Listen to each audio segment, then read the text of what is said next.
my god. Good morning. How are we all doing today, folks? What's up, channelers? Oh god, your boy is a little on the hungover side. Not gonna lie. Oh god. Fuck. My head literally hurts so bad. I didn't even drink that much. I was the sober driver yesterday. Woo-wee! I'm just fucking... I'm here. How are we doing, chatters? How are we doing? What's going on with everybody today?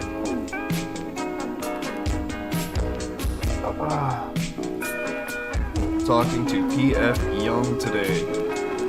Who is PF Jung? We will ask him and find out. I'm gonna get in the StreamYard right now, and we'll get this going.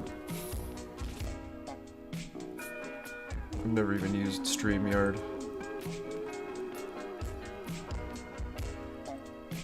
Allow.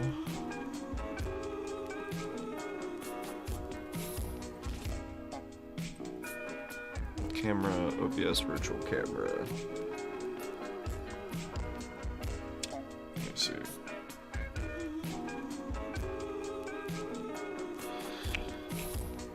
Oh, it's the fucking one I'm supposed to use for this.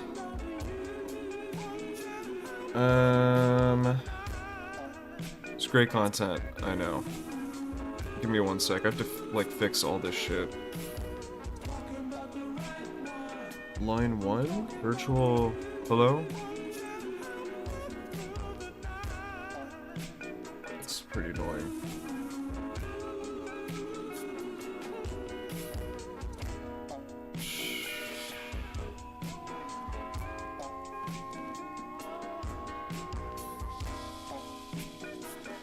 I'll just go through it and fucking find.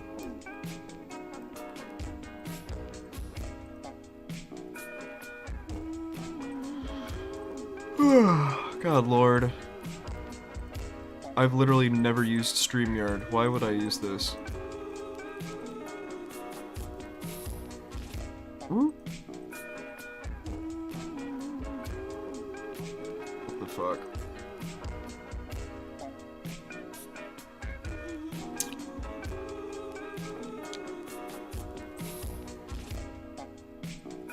Audio. I guess I could just give him the super shitty audio.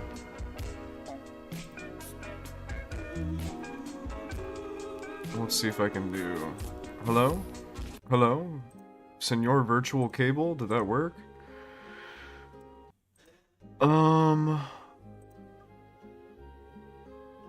Hello? Hello? What the fuck? This is awful.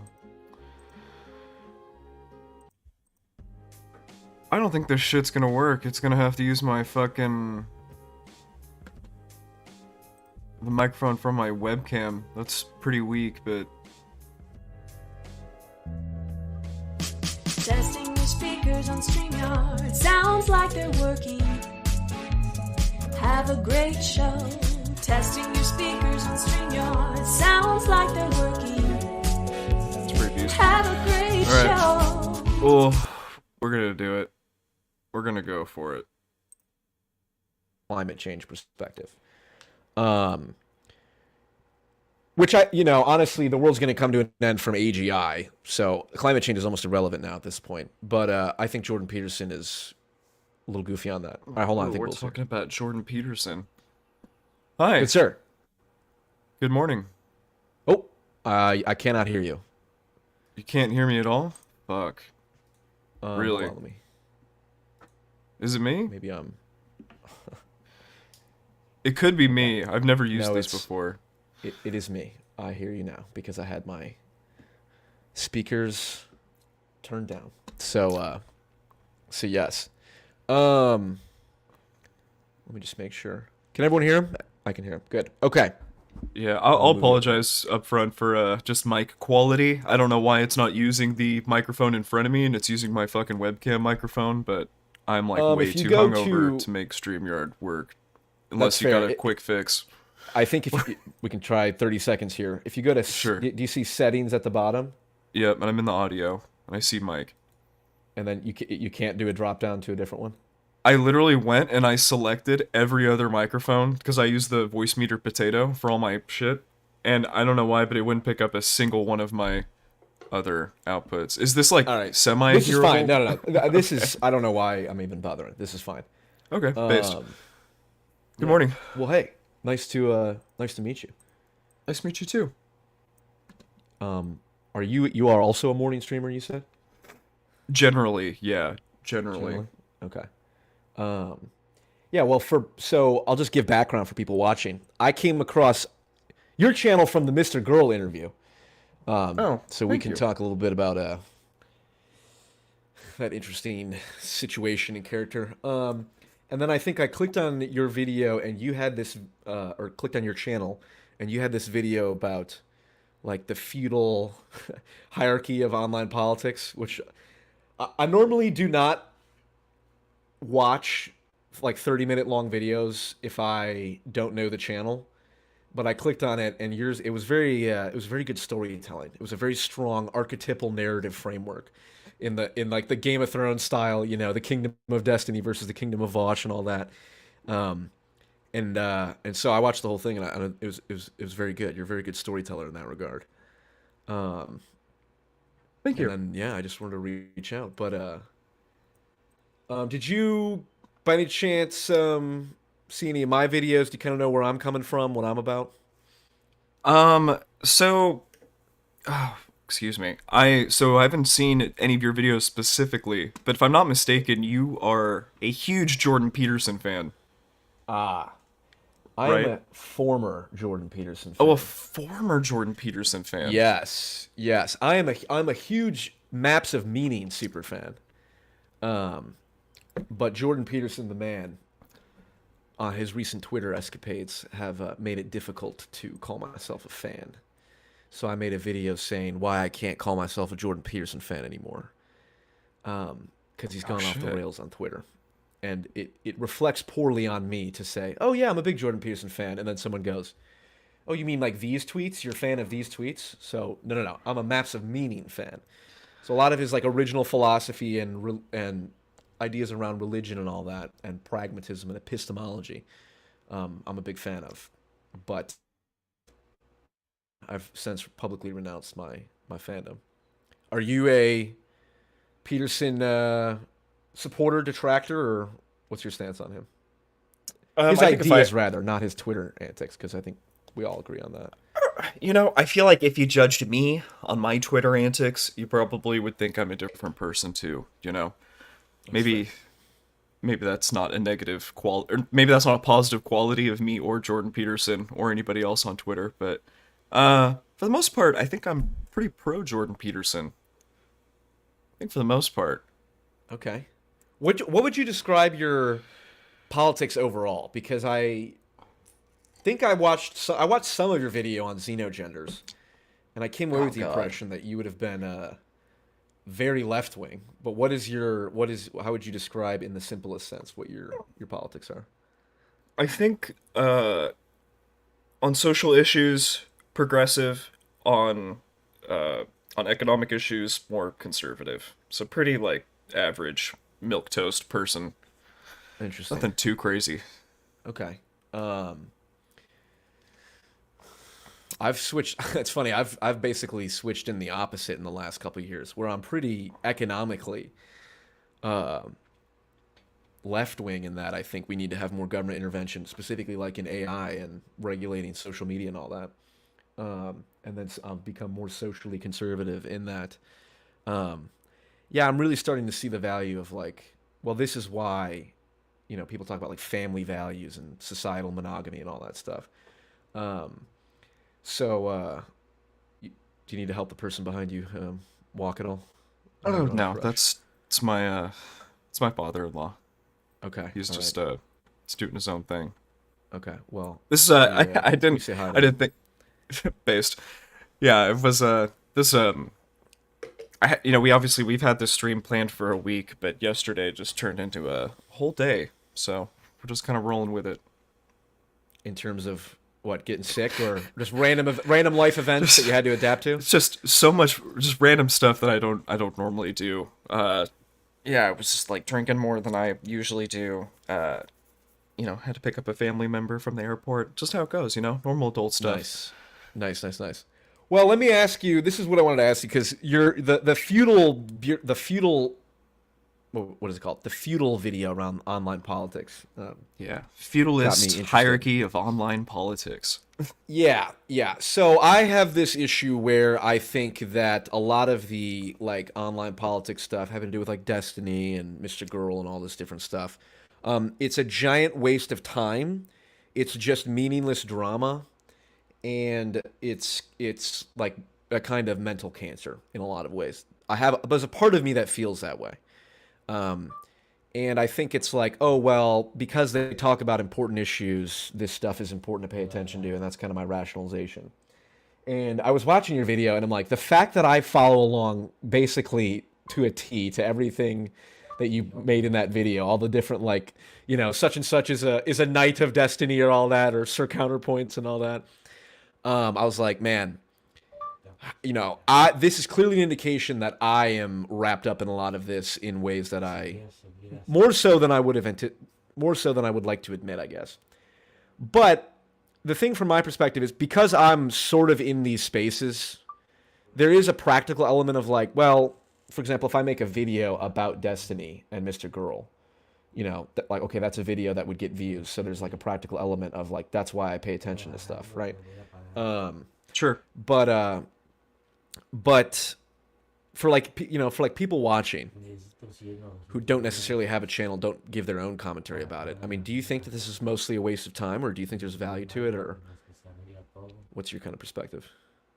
When I first started getting into this stuff as a fan 2 or 3 years ago, before I started kind of entering into the space as a creator, which I believe would be a little over a year ago at this point, I initially thought of this online politics space as a productive thing for, interesting people with interesting ideas to come together and argue about stuff for the greater good. And, Yes. left-wing, or not necessarily left-wing, but people with more correct opinions, dunking on people with bad opinions and making them look stupid for the greater good, And it worked for me. Some of my, ideas. I used to be significantly less pro-trans than I am now, and I'm totally willing to admit that, Vosh, some of Vosh's debates against people that were anti-trans really helped me along the road to be more pro-trans, and I'm very thankful for that. Okay.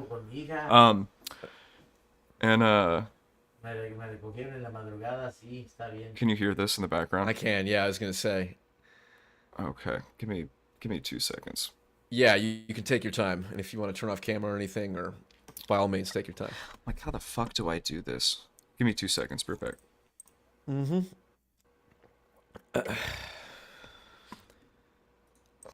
Ladies and gentlemen, it's called life, and it happens to us all.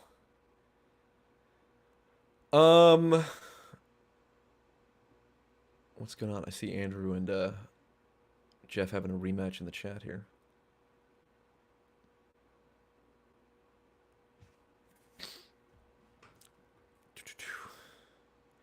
Epistemology is a big word, Paul. Andrew, I know that you're smart enough to make the joke that you just made there because you spelled epistemology wrong, but I know you did it on purpose.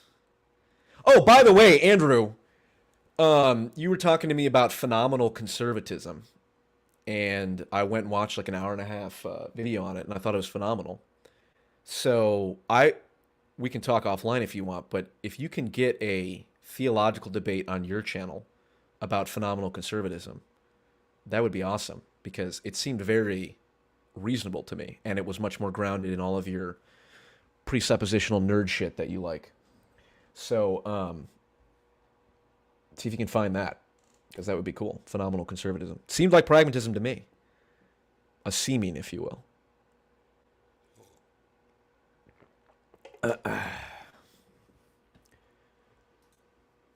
I'll debate you on it, lol. That's why I told you what we did. We did have a debate. Well, we didn't have a debate. We had a conversation. and you just said you need to look it up on your own or whatnot. I thought you didn't do the or I thought you said you didn't go deep into the theology. You just used the presuppositional framework to have the debates. But you didn't go too much into the theology. Let's see here. Also, PF, if you have time and an empty convo schedule after Will, I'd be willing to talk. I don't know how much I could bring to the table, but it could be interesting to see the Scandic view, the Scandinavian view. I think I have some stuff to do after this, but we'll see. Plus, we had technical issues at the beginning, so I got to move some stuff that I was going to do at the beginning to the end. But we'll see. We can definitely set something up in the future. All good, Will? Sorry about that. We can speed this. You know, feel free and just rush me through the topics as much as you No. have to. No. I'm not any time scheduled with you or anything. I've got something way later today that I just got to prep for, and I just don't want to be rushed for that. But sorry, it's just to quickly wrap up what I was saying. You know, I thought it used to be a more educational kind of space, a place for people to come and have and exchange really serious ideas, and I've kind of become very disillusioned to that. I think that it's online poll, as it currently is, the way that we all reside in it, is really entertainment first, and then education and politics sometimes. But there really is like a big lean on entertainment rather than... Yes. Yeah. Politics as entertainment, politics as sport. Yeah. I think there's something inherent about that because, like, if you watch a ESPN Sports Center room, like on TV, about like a football game or something, it'll be done in the exact same format as like an MSNBC analysis of like a political debate. You can put them side by side, and it'll be like one analyst will be like, "Well, Will, I think I think the Cowboys have a good run game, but their zone blocking scheme hasn't been working out ever since the injury of such and such. We'll see how they do against the Panthers." And then if you switch to like a politics MSNBC thing, it's like, "Well, Donald Trump came out swinging with his thoughts about Hillary Clinton's taxes. I don't know how effective that was with the like." There's just something about the analysis of politics or whatever that's just it's intellectually stimulating the same way that talking about sports is intellectually stimulating. And Yeah, that's I would agree. the entertainment value in there. I feel like but you the said thing about our space is it's more like it'd be like, "Oh my god, do you see that Destiny talked to Milo, and now Stardust is gonna talk to Milo tomorrow, and blah blah blah." And it's just like, who the fuck are these people? Why do I give a shit about them? It's at some point like what are we all doing here? Yeah, well, I have friends who are big fans of Barstool. You know, Barstool Sports and Dave Portnoy and all that. And what I've noticed is they do the same thing. Like, I have friends who are totally uninterested in politics, right? Who don't care at all about anything that I talk about ever, politics or any issue relating to that touches politics or intersects philosophy, psychology, otherwise. But they're big fans of like Barstool. And they talk about like, "Oh, did you see the Big Cat drama with Dave Portnoy, or did you see like Dave Portnoy and PFT commentator were going at it?" It's like there's something about just in the modern era where because people have like podcasts and like everyone is one step away from the people they listen to, or it feels like we're one step away. You feel like you're in on all of the drama or whatever, all the personal stuff. And usually those people who are big names for a reason. And, that could be like they're crazy narcissists, which, can be interesting to watch sometime, without naming names. But okay, you said Vosh convinced you of being pro-trans and all that, right? What was that arc like? Well, I would say that I was fairly... trying to think back. What was my trans arc? It's like Donald Trump's elected in 2016. Trans issues are really at like the forefront, or had been at the forefront at that point for at least in my life for like the first time ever. Like, I mean, I live in San Diego. It's like one of the gayest cities in the entire world, and even me growing up in the city, like I didn't really know like what trans people were or what any of that stuff was. Sure. So, 2016 rolls around, and, I'm kind of, Donald Trump gets elected, and I'm sort of sitting around just like, what the fuck is this shit? What do you mean men think they're women and women think they're men? This is stupid. This is clearly mental illness, Insert your, stereotypical ignorant trope here, right?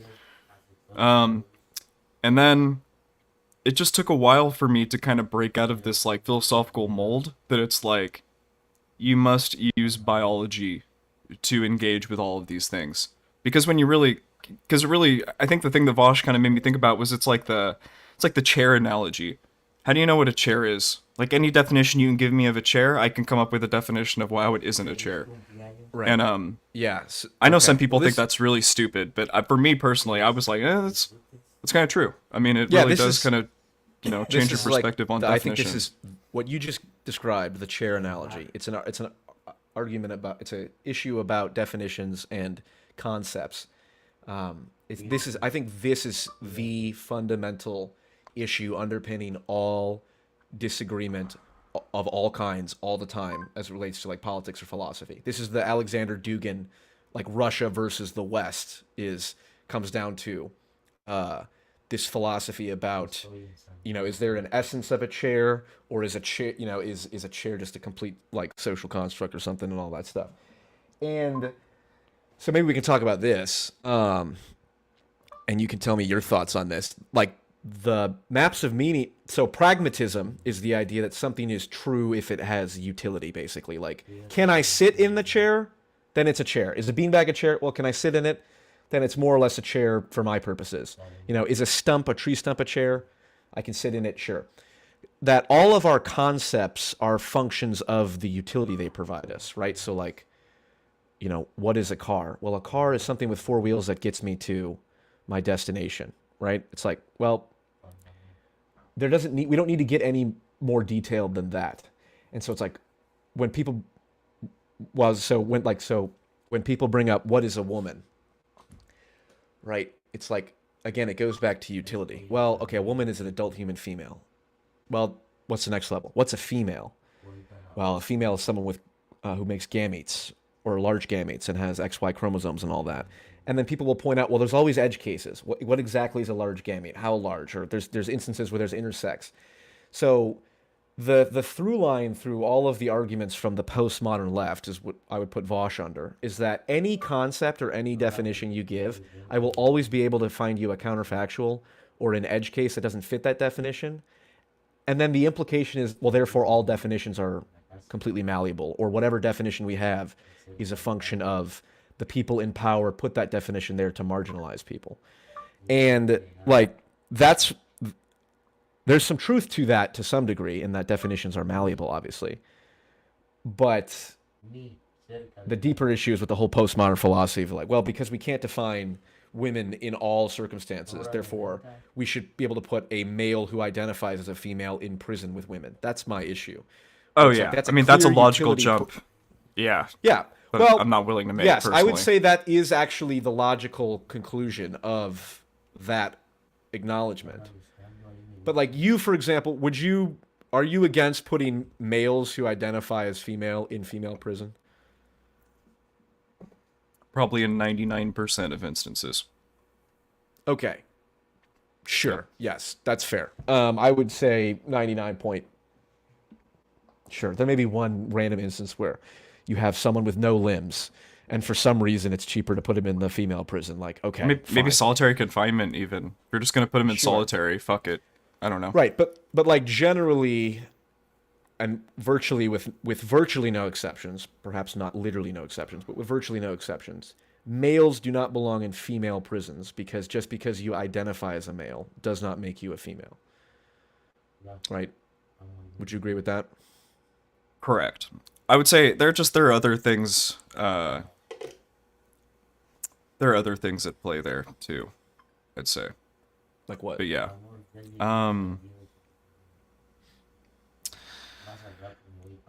A lot of my end goal would be gender abolition. Just get rid of all that shit, because I think the reason why we even have, John gender Pike to begin would with be a big fan is- of yours. Someone in my Yeah? chat would be a big fan of yours. He's against the term gender entirely. But what do you mean by that, gender abolition?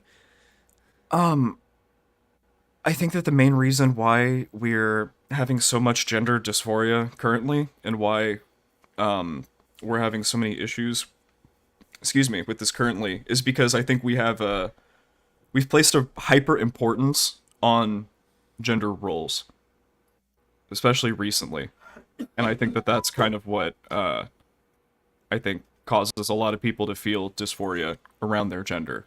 So I think that if we just got rid of gender entirely, if we got rid of the societal stereotypes and standards for genders, I think slowly we would just see less gender dysphoric people because they would just feel comfortable doing whatever it is that they want to do rather than, yeah. So what would that look like? What is an example of something that a gender abolitionist would advocate for, and what would the outcome of that advocacy be? I'll be honest, I don't really 100% know what like legislative prescriptions would be. Like, this is definitely something that Or is even like social, transhumanist, like, you know, what would something social? Just stop saying shit like women should do X and men should do Y. Any kind of rhetoric that you have like that should just be completely thrown out the window. I think most people would agree. I think most conservatives would actually agree with that. What makes gender abolition unique versus just like, hey, let's not be stereotypical to men and women? Because I think until you do the full abolition, or you like get to the society where really no one actually cares, people will always care. They'll always put kind of an emphasis on it. There's Sure, but are we kind of at that point? I mean, like, you can, I like most, I think there's pretty much a consensus, even on the conservative side, of like, look, you can do whatever you want, as I don't care, live your life as you want, don't shove it down my throat. But if a man wants to wear a dress, fine, that's fine. When it comes to children, that's a different thing, obviously. But like, let's just, if you're an adult and you want to, and Harry Styles wants to wear a dress, sure, there's some number of people who would get upset about it that are terminally online. But most people, I think, would just say, I don't really care, it's none of my business. So aren't we already at a gender abolitionist point in that regard? I feel like it really depends where you live. Obviously, I think Sure. I come from back east, from this little town called Moundsville, West Virginia. And I can assure you that all the people in Moundsville, West Virginia would think that the conversation that we're having right now is just massively retarded. They wouldn't. Sure.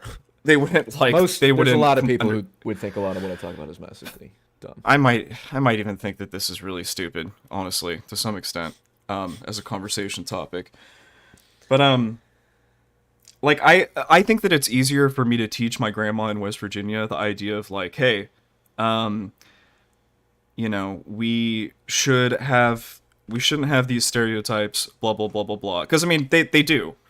They do, you know. My grandma, a lot of traditional people, I will say conservative people, do have very like hard set stereotypes for, I think, men and women. And I think the reason why they do that is because they think that there's utility in the distinction between men and women. And you don't think there is a distinction between? I think Let's that talk in about male and 2020 female. How about this? Let's Sure. do male and female. Yeah, I don't think Do you in think- 2023 there's not really much difference. Okay. Like, really. Interesting. You know, we could have test tube babies. You don't really need women to make children. You don't really need men to make children. Fucking, you know. Eventually, you're not going to need strong men. We're just going to have exoskeletons. You know. Eventually, we're not even going to need workers because the AI is just going to take over. Like, you know what I mean? Are you looking forward to that future, or is that just what you think is inevitably going to happen, and we have to accept it? Sounds very transhumanist of you. I'm very anti-transhumanist, but I am also very anti-transhumanist. But I just think it's good. It's just how it's going to go. yeah, I don't think we can stop it. We're creating it ourselves, right? Sure. Like, well, let's just stick on the male and female thing momentarily. Don't you think that there are fundamental differences between males and females that manifest in their choices and their approach to the world on average? Like, there's always going to be more males in physical occupations, and there's always going to be more females who are interested in, like, social work. yeah. Right. So wouldn't gender abolition and saying no, there should be no stereotypes or utility distinction between males and females, wouldn't you be basically wouldn't you be denying reality in that regard? No, I think the denying reality part of that would be like if I thought there needed to be an equal amount of males and females, like in a job. Like, I totally accept that males and females might even like biologically have different predispositions to want to do certain jobs and things. Okay. But I think that we could definitely see like over time, even that biological need is slowly being, mitigated by like modern technology and things like that. Yeah, well, So- there's definitely a decoupling of, that technology allows people to decouple themselves from their biology, right? Like birth control and, contraceptives and all that allowed us to decouple reproduction from sex, and that caused different social changes. And then also even just like, men don't hunt anymore, or most men don't. I don't hunt, right? Like if the power went out, I'm pretty much screwed. My hunting is going to the grocery store.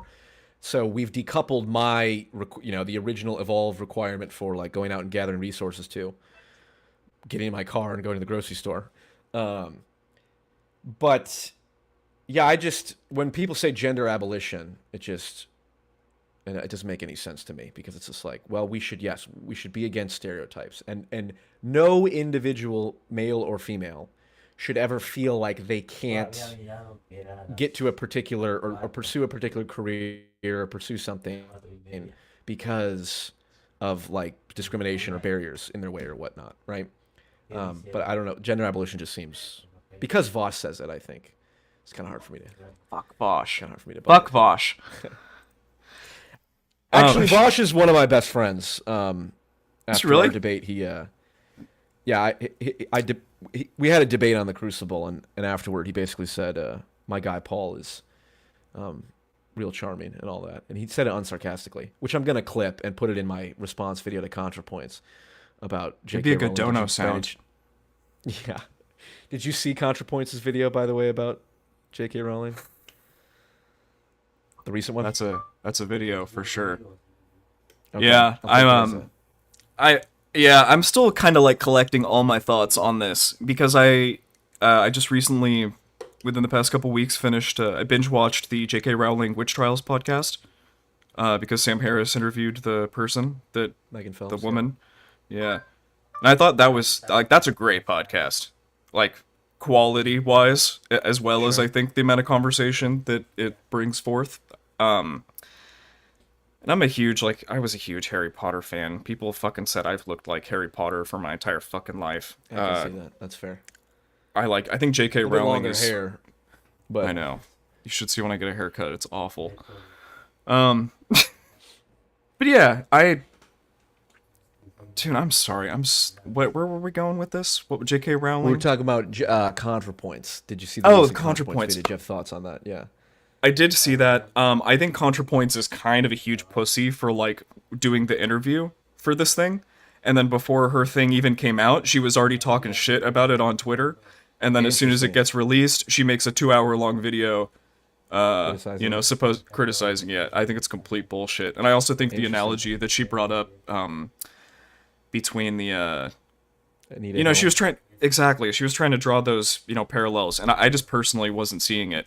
I thought that the parallels that they made in the podcast between the Christian nationalists that were trying to ban the books versus the now trans people trying to ban, the books, etc. I thought that was a much more potent comparison. So, I don't know. Yeah. I generally did like ContraPoints because I thought she at least took the time to honestly frame the other side's argument.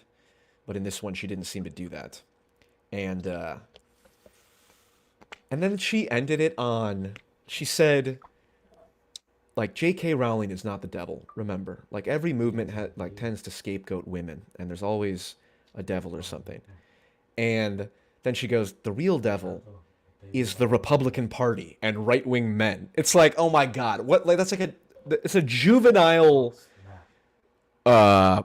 prescription to put forward, because it's like you could have said, the true devil, this is what all religions have acknowledged, and what the actual truth is, I think, is like the true devil is the capacity for evil that each of us have, and that the inability to recognize our own capacity to be evil and destructive and Like that's the biggest issue. And in fact, all of the people she cited as being sort of psychotic, the people that were attacking the trans activists or whatever, the whatever, it's like she could have. That's exactly the point. If those people looked to themselves and said, why am I so aggressive? Why do I have so many personal issues that cause me to project this onto others? That's the right injunction to make. It's like the true evil lies within you. But she said, no, the true evil is the Republican Party and right-wing men. And it's just like, okay, well, now you're not even trying to even reach out to the other side, you know? So I found that It's just convincing and disappointing. Yeah, no, totally. I mean, like I said, I live in San Diego, very, very gay-friendly city. I personally work, in my, in my real IRL stuff, I work with a lot of LGBTQ plus organizations. And the thing that cracks me up is how different, like, real-life rhetoric surrounding these topics is compared to the online stuff. Like how you were just saying right there with, like, how we need to, like, look within ourselves for the evil, and, like, we need to figure out a way to get Republicans and, like, conservatives on board. Like, we just do. Because there are gay Republicans and gay conservatives, Everyone. And they donate a shitload to the gay organizations. Like, I know a lot of huge donors that are very Republican conservative. And it's just... Sure. We need to look deeper within ourselves for the love. Yeah, well, and it's interesting you say, like, the people in real life are it's very different, the people you encounter in real life from what's online. And that's obviously true, I think, most of the time. This is going back to, like, is this all just like a psyop that is just a waste of time that has nothing to do with real life? My issue is I've worked for corporations for a few years now, and the problem is this stuff trickles down exactly. Like, the worst elements of the online nonsense trickles down into the corporations. So I don't know if you ever saw the video. It's a Microsoft presentation, and the lady starts... She's like, welcome to, Office 365 2021. Before we start, I want to make a land acknowledgement that we are on stolen land that originally belonged to the Choctaw people, the Habanero tribe, the Jalapeno people, all that, right? And then she says, I'm a white woman wearing a red shirt and da-da-da-da. It's like, oh my God, this is like South Park level parody that's going on in this Microsoft presentation.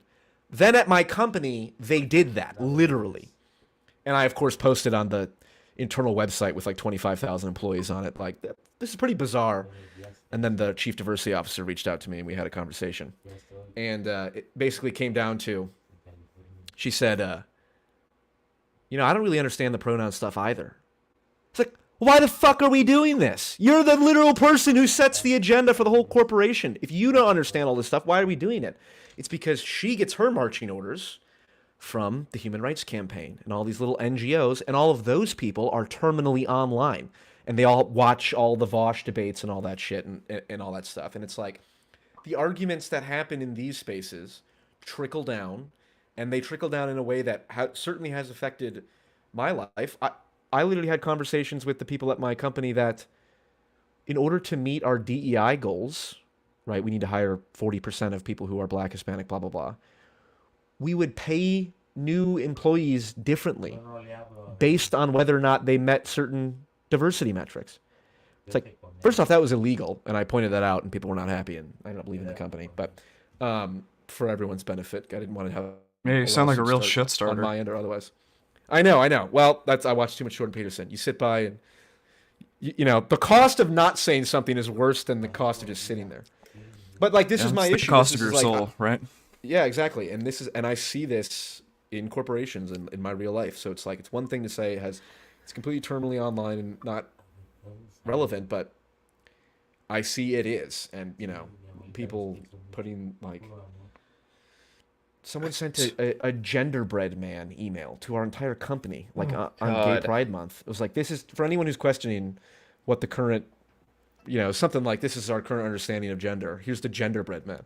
It's like, bro, that is the equivalent of someone sending a Donald Trump pamphlet on the company email. Yeah, it's the left-wing version. It's the left, exactly. Yeah, no, I agree. I work in communications, so I can let you know that at least on my end, I'm trying to trickle this stuff down appropriately. Yeah. Because like transgenocide conversations. Bro, I work with 4 separate large LGBTQ plus organizations in San Diego. They don't talk about the transgenocide.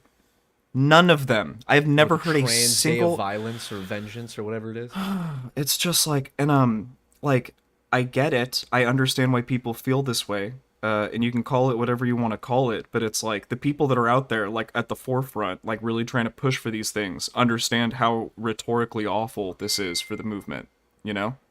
Yeah. And that bothers the shit out of me, because it's like all you hear about online is fucking xenogender this, transgender, genocide this, and it's like, fucking A. Like, all of the trans people that I talk to, they don't even say that you should say transgenocide. For the most part, they say, what we really need to do is talk about legislation and put that at the forefront. And we need to be talking about, things like that. And I'm like, fuck yeah. That makes sense to me. Like, that's something that I can go and tell a bunch of conservative people, like I can finesse that into a conservative communications method rather than, hey everybody, all my conservative homies out there, you're secretly killing trans people every time you have a less than left-wing opinion. Like, that sucks. Well, okay, so I have a, I guess, unorthodox perspective on this, on both from both the left and right-wing perspective. I do think the rhetoric on the right is escalating in a real bad way, in a way that precedes genocide historically. Like when Michael Knowles talks about eradicating transgenderism. To me, that's like when people say, let's eradicate whiteness, like Ta-Nehisi Coates says, we'll abolish whiteness or whatever. It's like, okay, I can believe that Michael Knowles isn't actively interested in advocating for anyone to die or something like that, but that rhetoric certainly speaks to the part of those people who would engage in that sort of violence against transgender people, the same way that saying eradicate whiteness appeals to the people who would commit violence against white people, which is happening in South Africa, and that's a serious problem there. And so I'm actually really worried about it, because like one of the things that I've learned from Jordan Peterson is how disgust, which is like a inherent emotion in human beings, when you make a disgust face, like the reason you do that is because it contracts your nostrils and your eyes so fluid doesn't get in your face. It's a very ancient primal emotion, disgust. And disgust is what precedes genocide and that's why like genocidal rhetoric is all about comparing people to parasites or vermin or insects. And like when you like vermin and insects and all that, there's a difference between disgust and fear. Fear is like, I want to run away from something. Disgust is, I want to burn it and destroy it. If you see like a bunch of insects, eating rotten meat, you don't want to run away so much as you want to light it on fire. Whereas like a tiger, you're like, fuck that, I just want to run away. So that's a separate emotional impulse, and that's the impulse that precedes genocide. And all of the shit that the far left does, the super far left does, with like the weird performances around children, right, and all of the advocating for all this weird stuff. I don't know if you've seen the videos where it's like adult males show ass to children at a show that parents voluntarily bring their kids to. That's disgusting, and that's the stuff that that's the stuff that people will cling on to and say, this defines the entire movement, therefore it's fine to say we can eradicate them. And that's what I'm worried about. It's just a tit for tat. They go back and forth. Yeah, we're always creating the bigger gun to shoot each other with, I feel like, in politics. Whoever gets in power, they're just trying to craft the bigger gun. But then the other homies get into power, and then they're just picking up that same fucking gun and putting a bunch of add-ons onto it and shooting the other side with it. The thing about the transgenocide topic, and transgender stuff in general, that's kind of hard to talk about, is like this conversation we're having right now, in like 3 months from now, might be completely invalid. Like that stuff with Michael Knowles that he did, was it a month ago or 2 months ago? Like, something like that. That was pretty next level. Like I was sitting here going like, oh, yeah, yikes. Like, this is one of the biggest conservative platforms. I mean, I bet Daily Wire is getting pretty close to, like, Fox News numbers, maybe, honestly. Like, just the way that they do their shit, like, Sure. They got a lot of at least spread, reach. You know, maybe not, like, raw numbers. right. But yeah, that was... So we might come back 6 months from now and have this conversation again, and we might be like, oh my fucking god, conservatives are really going off the deep end. Like, Yeah. you know, a lot of the new laws and stuff that they've been passing too, I've just been like, oh my god. The fucking, in Florida, they just increased the... Like, it's so annoying, right? Like, in Florida, they did the don't say gay bill, right? And I actually, Don't reading say the gay entire... bill is right with the air quotes, because that's not what Exactly. it was, right? Like, I read the entire bill, and it was my opinion that as the bill was written, in my opinion, not that bad of a piece of legislation. I'm gonna clip that and post that in Vosh's subreddit. So Totally fine. The fear always was, right, that they would pass this, and then they would use this, and then finesse something else, and then make it bigger, you know, without having to go through an actual process. So, you know, it was like grades, you know, what was it, kindergarten through third grade. I'm like, that's fine. Like, I'm in California. Like, I didn't even get sex ed until third grade. You know, like it's fine. Right. Fuck it. Like, I don't care. Just if like I'll take the L here, so that like Florida doesn't even have a sex education curriculum at any level. So it's like, okay, finally they made something. Okay, whatever, you know. But then last month, I'm pretty sure that they increased it from kindergarten to grade 12. So, well, what the fuck? Like, you kind of finessed me. Like, I was here on your side trying to be like, oh hey. You know, maybe we need to cool it, left-wingers, you know, and just take the L here so that we can get a ground, you know, over here. Because this isn't that big of a deal. But then when you're like, no, kindergarten through 12, you're not allowed to talk about sexual orientation, marriage, blah, blah, any of this. It's like, okay, is that well, true now this right is now? fucking nuts. So in Florida, if you're a senior in high school,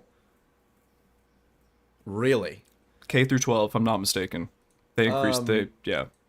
Okay, I want to... If that didn't happen, I want to know. Because I'm pretty sure that's what I read in the newspaper. Yeah, I was going to say, if you can send me a source on that. Now, I'm not saying you're wrong. I definitely believe that you saw that somewhere. I'd like to see it myself. Because that is wild. And that's funny, because that's exactly what people said about, like, yeah, you can't... This is just right-wing censorship, right? Like, censorship for children, great, right? I do not want 4-year-olds watching porn. Of course not. Pro censorship when it comes to children. Once you're like in high school, you probably you know, you should be allowed to hear about sexual orientation. That's pretty wild if that's the case. When did you have your first crush? How old were you? You don't have to. What's that? Like, how old were you when you had your first crush? How old was I when I had my first crush? Yeah. Oh, I know who it was. So that would have been, I think, third grade, probably. Exactly. She was a new girl from school. Me too. So yeah, so third grade. Like, I think third and fourth grade, very reasonable ages to try and teach kids about their puberty. Like, yeah. Sure. Yeah. Yeah. Well, yeah. You don't want to wait too late to teaching kids about puberty until.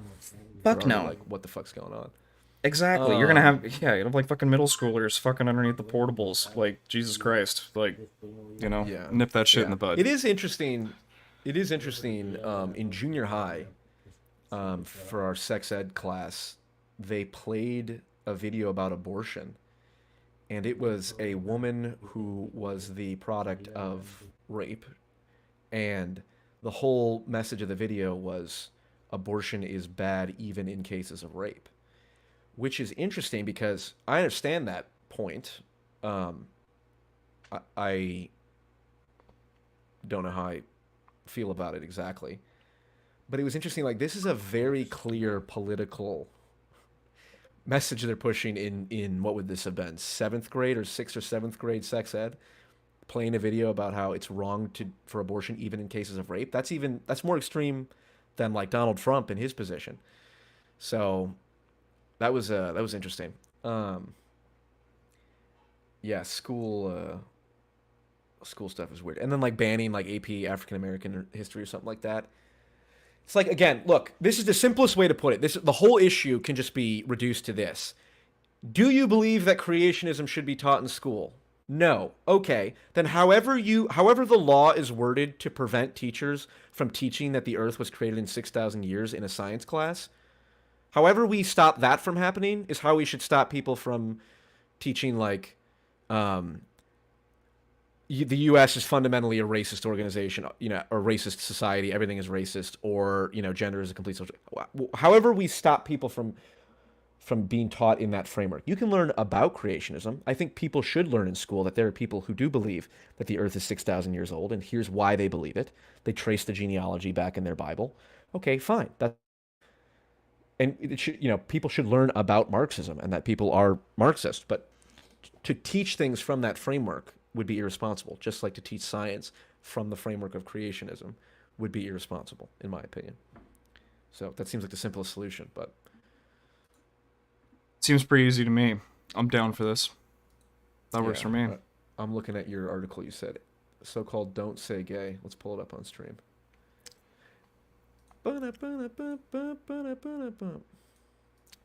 If this ends up just being liberal propaganda that's being fed through my newsfeed, I apologize. Hey, there man, were supposedly that's fair. like 4 articles. I have retweeted complete bullshit before, so this happens. The Florida Board of Education has voted to expand restrictions on classroom instruction. The amendment prohibits classroom instruction to students in pre-kindergarten through grade 3 on sexual orientation or gender identity. For grades 4 through 12,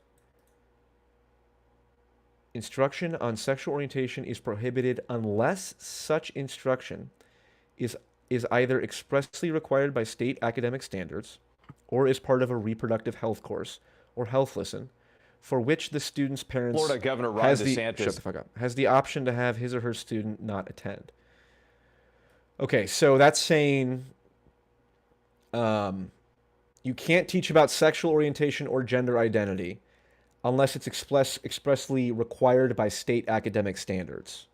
Or reproductive. Or like you want to talk... part of a health course that people can opt out of. Well, I just think the wording about reproduction is interesting, because it's like the conservatives still want you to know that you got to make babies. Like, Yeah, right. Well, I don't want to teach you about gay people fucking, like... Yes. Well, and this is... I don't want to be...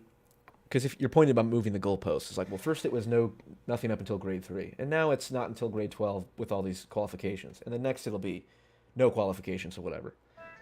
I don't know what this means unless expressly required by state academic standards. So it seems, does the Board of Education, I guess the Board of Education is a different entity than that which produces state academic standards? Well, yeah, because they could just say, we're going to make it illegal unless it's required by state academic standards, and then they can just go around and say, it's not required by state academic standards, therefore it's illegal, right? Well, yeah, there's no sex ed curriculum in Florida, in the entire state. That's interesting. Did you? Yeah. Where did you go to school in West Virginia? I did a little bit of grade school in West Virginia, and then the rest of it here in San Diego. Okay. Did you have physical education? Did you have PE? 100%, yeah. Okay, interesting. Because I grew up in suburban Chicago, and we had PE, and I heard that Illinois was one of the 3 to mandate PE, where kids had to have a whole period dedicated to gym class, which is interesting because that'd be weird if that wasn't required. That was the best part of school. It was sometimes it was the only exercise some people got too. Right. That's kind of my deal with a lot of this sex ed stuff is people might be kind of like, ew, that's icky. And parents should teach their kids all this shit anyways. And I might even be willing to agree with you. Your parents should be taking a higher role in this. But I know plenty of parents that just don't talk to their kids about this shit whatsoever. So my parents didn't talk to me about this shit when I was a kid. Thank God the fucking California education system was there to at least give me some kind of baseline about this kind of shit, Yeah, that's a thing where it's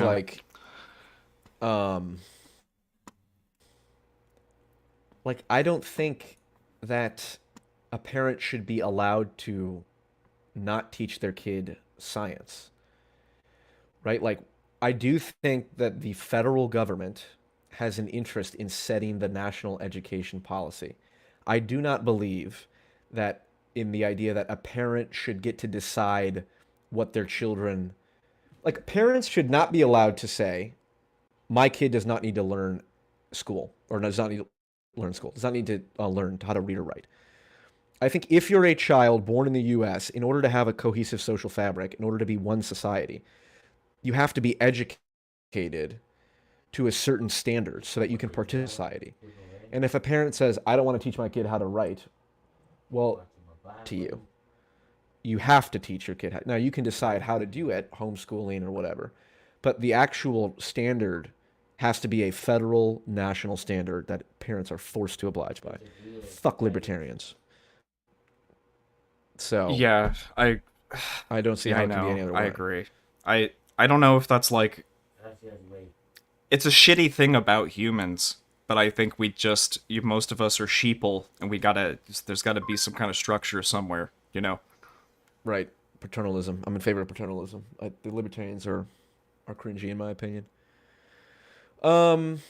Okay. Well, we've had a lot of agreement. Is there anything that you think would be interesting to discuss that you've heard so far that would make you inclined to think we might disagree on something, or anything interesting on your end?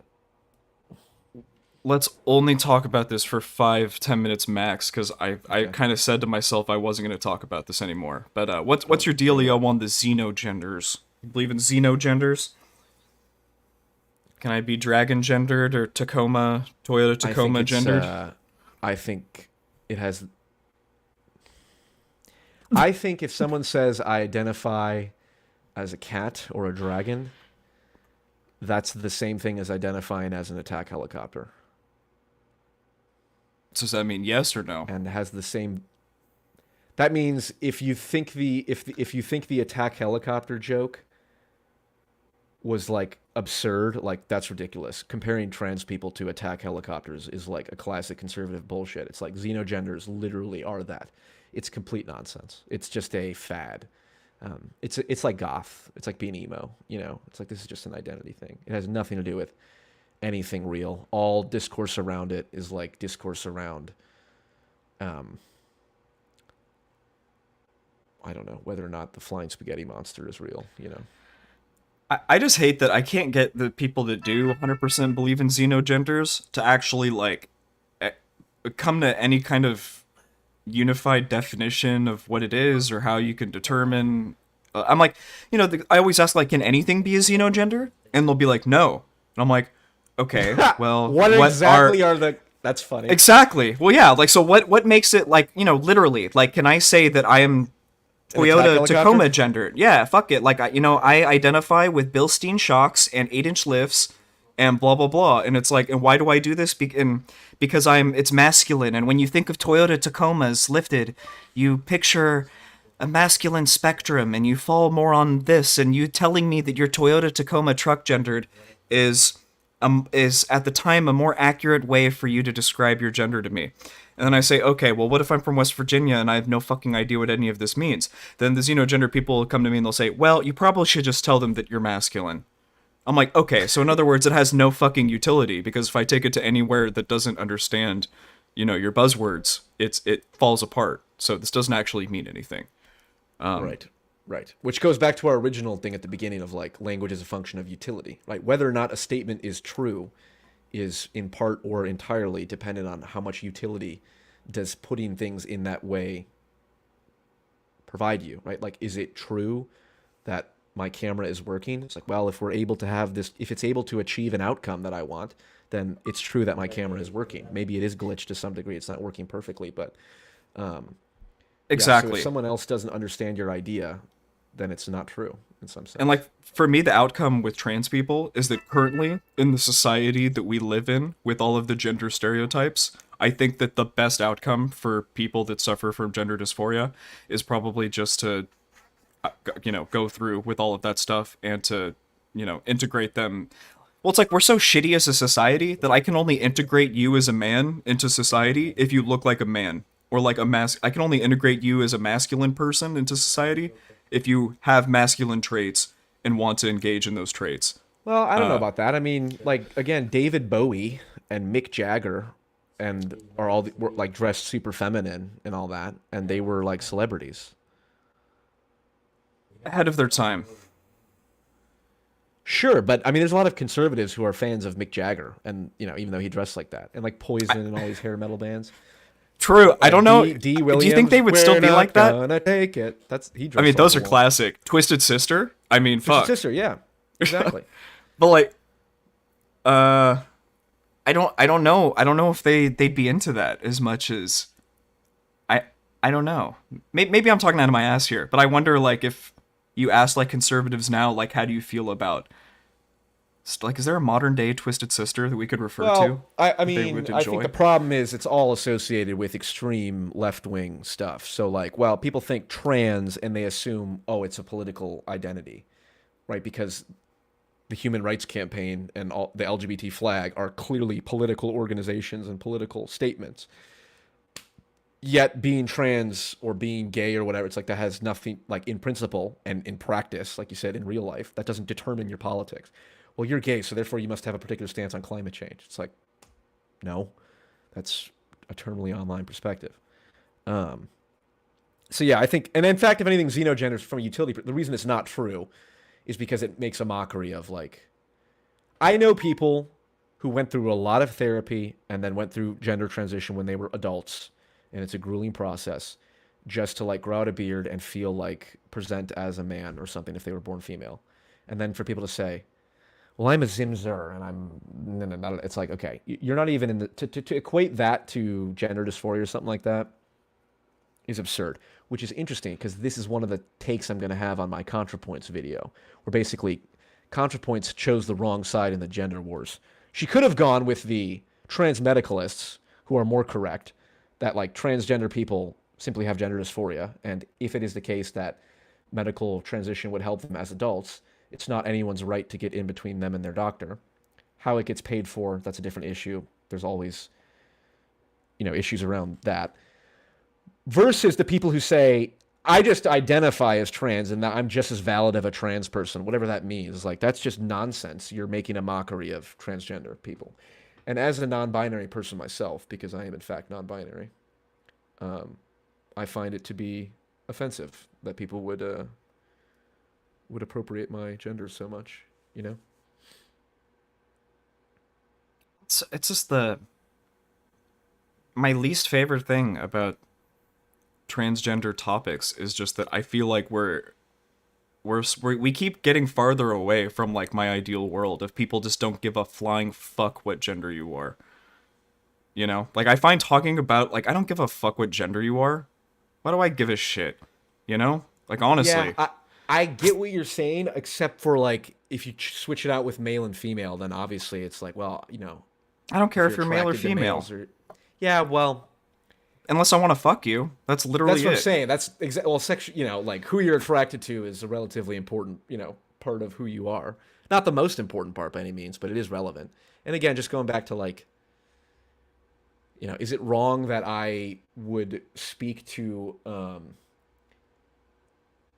is it wrong that before I meet someone, I'll speak to a female in a different way than I would in a male if I don't know either of them? I don't think so, because you start with a very like generic, like, I might be more likely to, I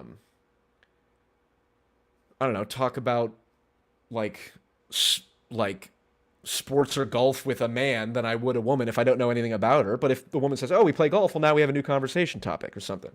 That's a very I've been going out simplified with way to approach it. But it's just like, I definitely talk to, on average, like my female friends and colleagues different from I would my male colleagues. And I can't exactly explain how I do it differently, but it is different. And to pretend that that's not a thing is just silly. And I do talk to some of my male friends like I would more like a female friend and vice versa. But on average, there's definitely a difference there.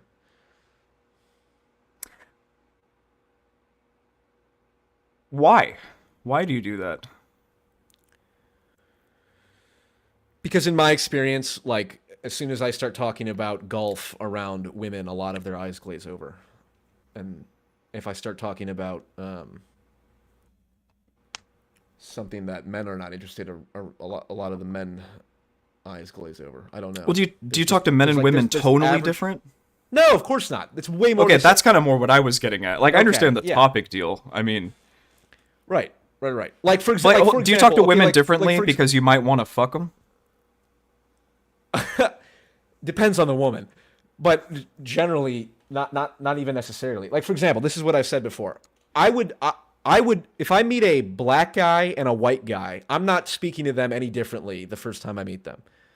I am speaking to a male and a female differently, regardless of their rank. And not even in a significant way. That's my problem. Is like I'm saying this and I realize I don't even know how to articulate exactly how I would speak it differently. I think it's very subtle and just I don't know. I'd be less like for example, I'd be less inclined to take a dig at them. I would probably be willing to take a dig at a male before taking a dig at a female in our conversation. I've been going out with my girlfriend for almost 7 years, so I've been off the market for a while. But I can tell you that I definitely started talking to women just like everybody else as soon as I got a girlfriend. I think I became a real feminine. Everybody gets treated equally. You're all getting talked to the same. You're all getting shit on the same. Fuck them. It's 2023, baby. Yeah, well, I mean, definitely, you know, hearing like, I used to be like, okay, like the whole, like, yeah, like men and women are the same. Men and women, you know, we have equal rights and all that shit. And then I would hear, you know, women open up to me about like, here's some crazy fucking stories about some creepy men or something like that. I'm like, okay, I'm a lot more sympathetic too. Things are different in a lot of ways, which is interesting because you just said kind of the opposite where I don't know. And again, I am not able to articulate all the subtle nuances of what exactly I mean and what exactly I believe. I'd have to observe my behavior for a while, and then I could tell you what exactly the differences are and what does it mean to speak to males and females differently. I mean, it's like, you know, I speak to 70-year-old people differently from 22-year-olds, not like that differently. You know, I'm still introducing myself. I'm not treating them any differently, like in terms of like their value or something. But I definitely there's just subtle things that I would, you know, that I wouldn't say to a 70-year-old that I would to a 22-year-old, even though they're the same value and all that, right? Maybe. Who knows? What's weird, I'm picturing it in my head, and I'm thinking I definitely talk to older people differently than younger people. But I don't know if I was trying to think, like, when's the last time I had a conversation with a man or a woman, and I was like, I specifically framed my conversation around knowing that they were, you know what I mean? Like, I changed it up knowing they were a male or a female. Fuck. Yeah, well, it's hard. I mean, because so much of your behavior is beneath your ability to articulate it, meaning you can't put words to. Your brain is only capable of putting words to what your behavior, like in an extremely limited degree. I can't like if I say like the vibes are off in a conversation, I can't list out every single. Well, why exactly are the vibe? It's just a feeling you get, right? The vibes are off, right? And we reduce the complexity to a single metaphor.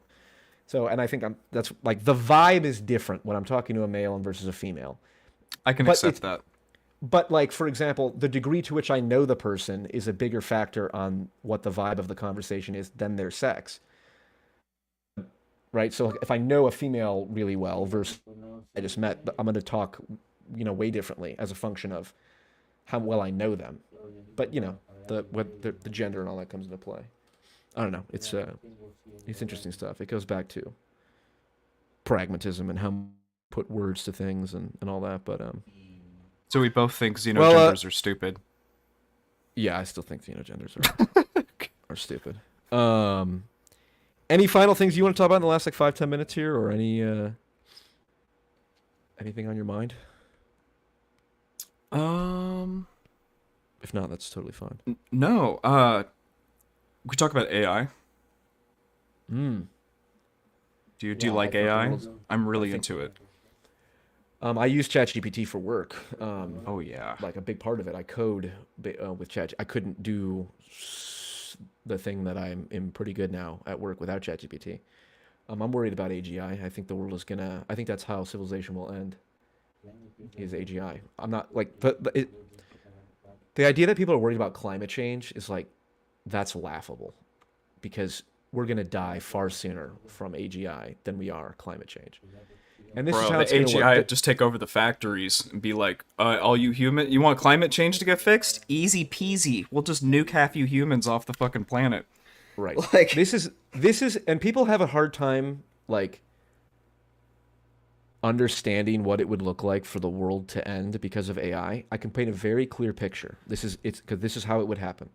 It's very simple, and everyone can understand this. One day, with limited warning or no warning, the power will go out for everyone, and it won't come back on.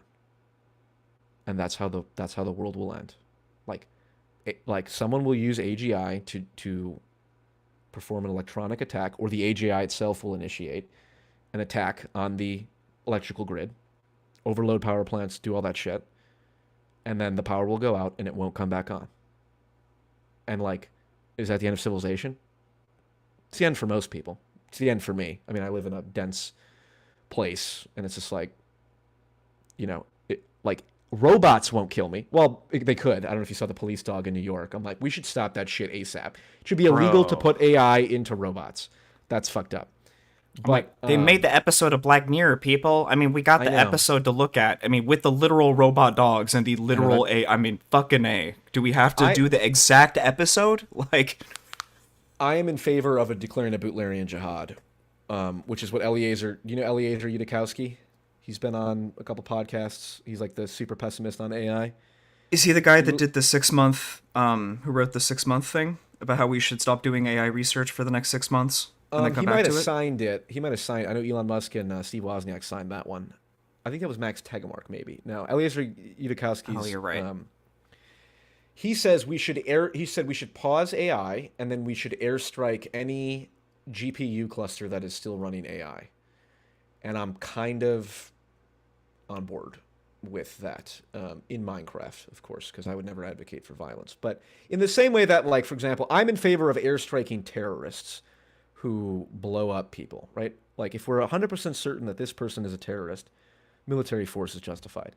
And I do think if we get to the point where, like, AGI can destroy the human race, which I think it can, we might need to shut it down and then use force to enforce that, which includes airstrikes.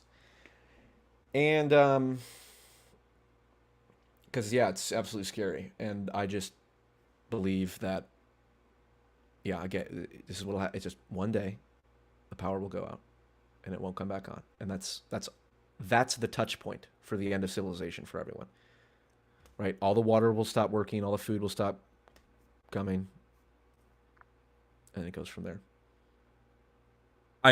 I think that's definitely one way that seems pretty likely. Like, I think a couple of the other ways that we just get completely fucked by AI is, humans, the rate that information is traveling between humans already is to a point where we can't handle it. Like, we can't fact check everything properly. We can't really, even people that are of good faith, like, have a hard time getting to the truth of things. And I'm so scared for the one day where AI is so good that it's just deep faking everything, writing, it's coming up with the voices because it has access to everybody's content. And then it's I'm so scared that we'll get to some point where it's like the only way we will be able to tell if the thing that we're watching is created by AI or not is to use AI to determine whether or not it's fake.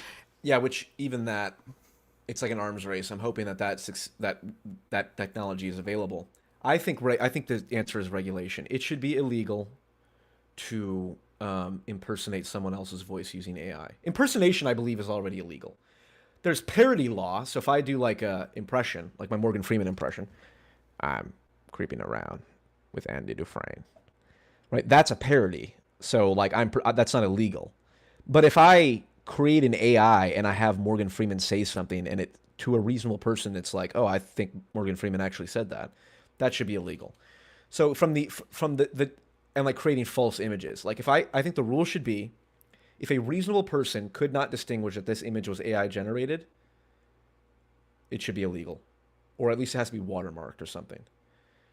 Which, like in Scandinavia or in Norway or Sweden or one of those countries, Instagram filters have to be watermarked. If you use an Instagram filter, there's like a watermark that shows up because it's using AI or something like that. I'm like, okay, well, Europe is usually ahead of things when it comes to regulation. So if we can bring that here, that's something I'd be in favor for. And honestly, I think about,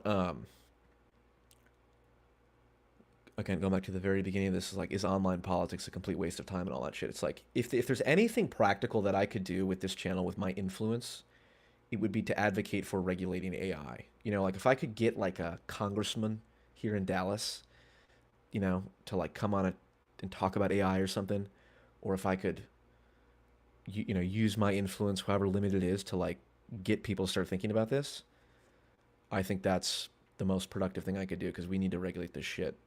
Particularly, as you said, on the information side. We're kind of screwed in terms of if it's going to destroy us on the back end, well, whatever. But it should be illegal to create a, what do you call it? To create a fake image of someone and use their voice and all that shit, so. I mean, I feel you. Like when I made Feudalist Hierarchy of Online Politics, there was a part of me that was thinking, I bought a subscription to one of those replicate websites where you can generate AI voices of people. And I originally had Destiny, Vosh, and Nick Fuentes reading their sections of the video. Oh, no.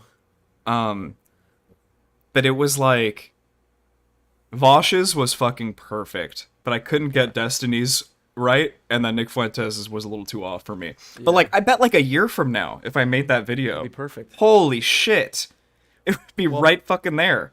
My understanding is you have to have a lot of voice recording to get a good impersonating AI. But in a year from now, it'll be like, speak for 30 seconds and say these 5 phrases, and then it'll be able to replicate it perfectly. There's a science fiction movie where that happens, where like they're talking to a robot, and then the robot just like imitates its voice right away or something.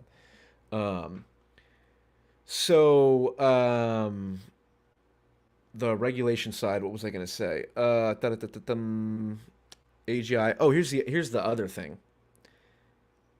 The transhumanists who believe that intelligence is the most important trait, that human intelligence is like the fundamental, is that which should be worshipped. It's what distinguishes us from animals. It's what makes us glorious. It's like, did you see the Elon Musk interview with Tucker Carlson? No. He was telling Tucker Carlson, like Larry Page, who I believe is a Google founder or something, but a lot of these like big name AI people, Ray Kurzweil and all that, these people want to create like an AI god, where it's like, if we create an AGI, an artificial general intelligence, well, God isn't real, but we could create God. It's like, oh, that's what every religion has warned about since the dawn of time. Humans trying to elevate themselves to God by doing it in the form of AGI. And I swear to fucking God, I saw someone say, I think it was Robin Hansen talking to someone. He's like an AI guy. He's like, you know, people have this mentality where, you know, they want to be led by humans. But if you had an AGI that was smart enough, like, wouldn't it be good to have, it lead your societies? Like, fuck no! That's ridiculous!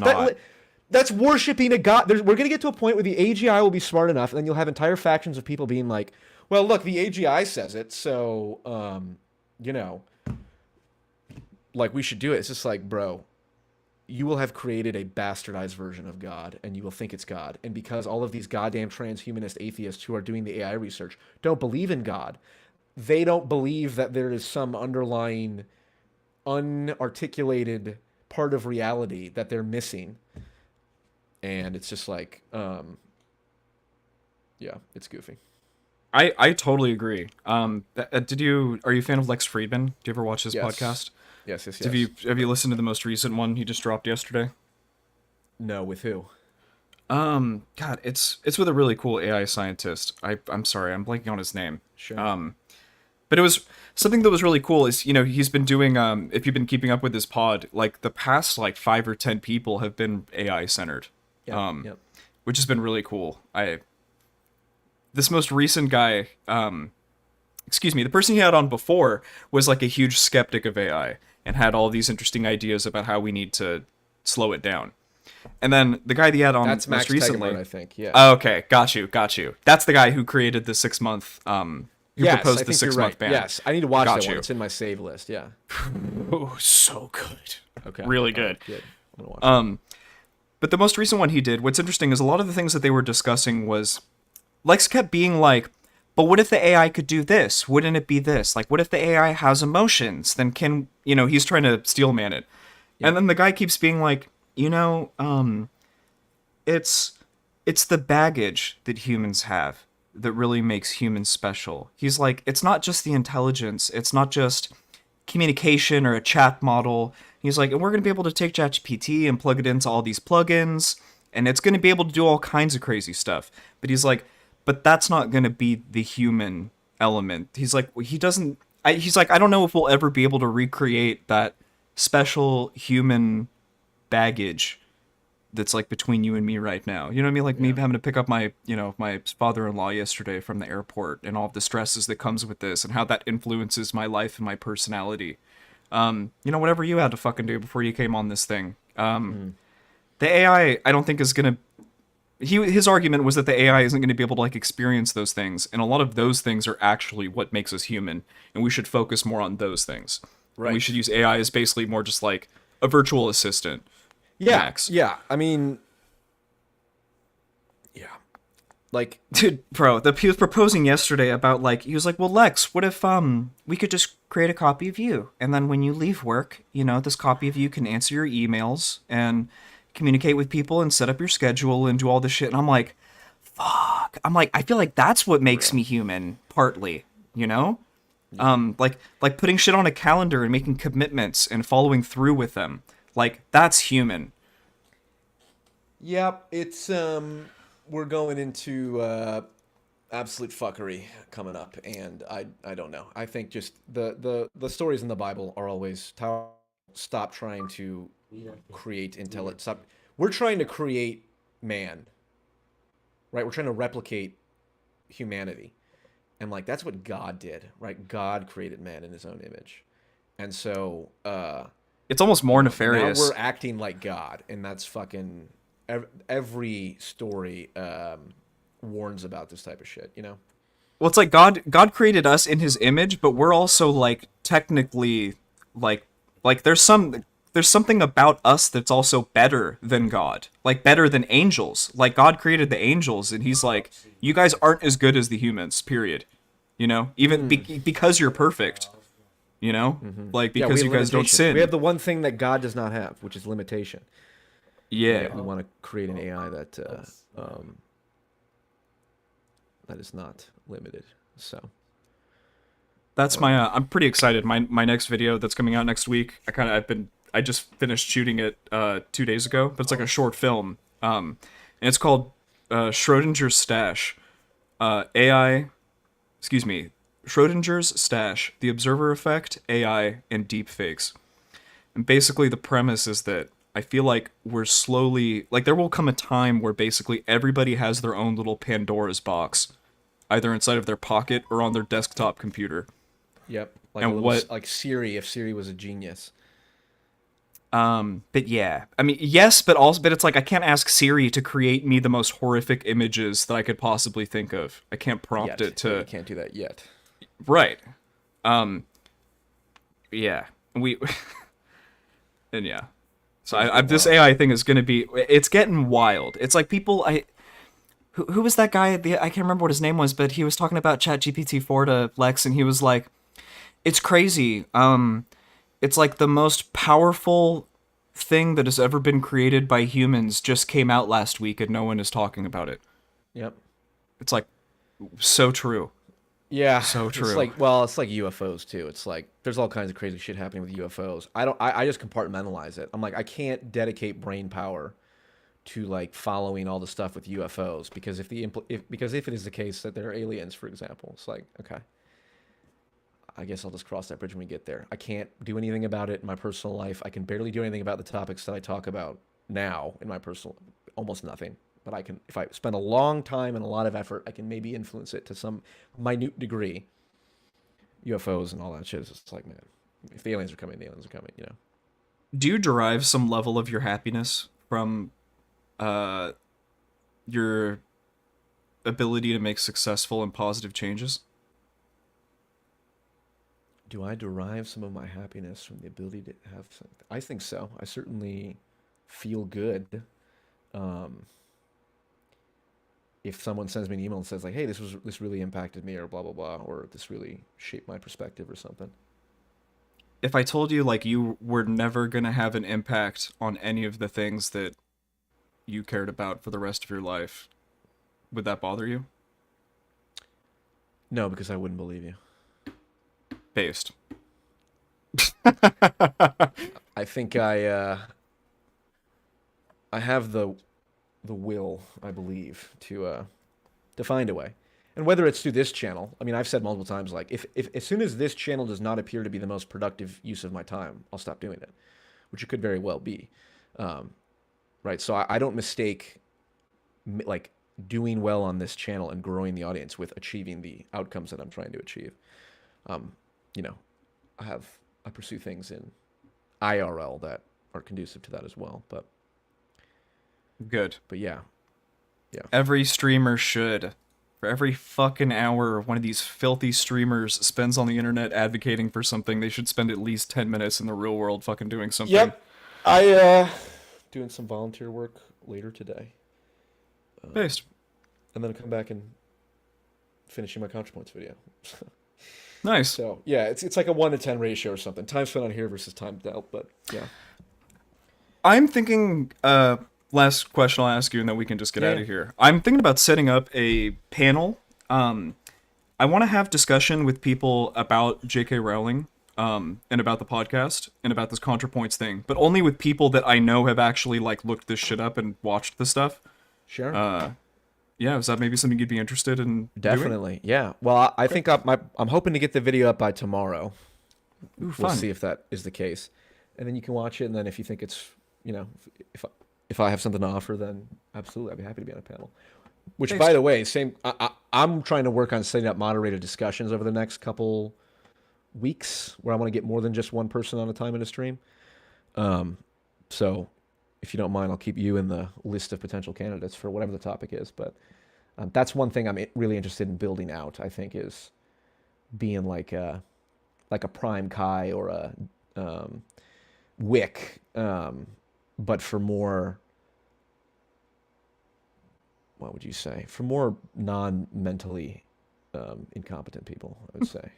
That's Hopefully some semi-interest, I mean, not just the same, I mean, do we need to do, like, are trans people being negatively affected every 3 weeks? Do we need to do an abortion debate every 4 weeks? Like, dude, the cyclical nature of the topics kills me. yeah, exactly. That's why I did panels once or twice, and then I was like, oh, this is literally just we just came up with a topic to talk about it for the sake of it. It's like, that's not really interesting. So, Agreed.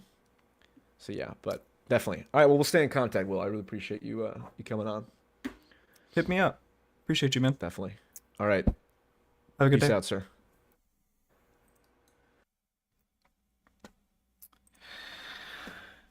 Alrighty.